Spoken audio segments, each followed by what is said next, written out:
Your supplies might be costing you millions, and it has nothing to do with cost of goods. The biggest cost leakage in a supply chain often doesn't show up clearly on the P&L. It's hidden in behavior. Specifically, chronic supply underperformance. The most expensive suppliers are not the ones that fail once in a dramatic way. They are the ones that are constantly mediocre. They deliver just well enough to keep the relationship going, but poorly enough to quietly erode your margins over time. Here's how that usually happens.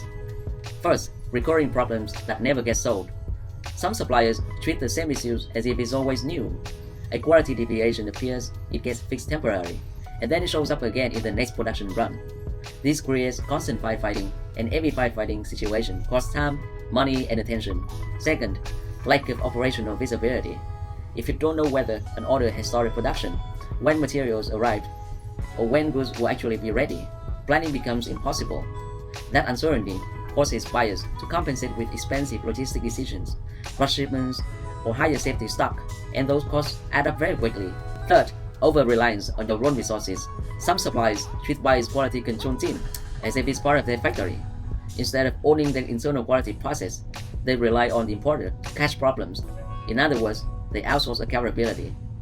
When this pattern continues, the problem isn't the supplier. It's a system around the supplier. A supply chain that tolerates underperformance will continue to experience it. Fixing this requires a different approach. First, confront suppliers with hard data.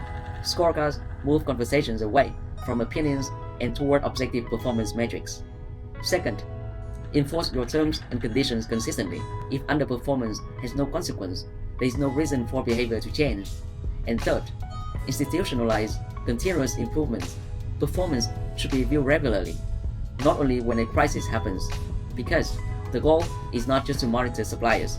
The goal is to actively manage supply performance to better systems, and that's where stronger supply chains are built.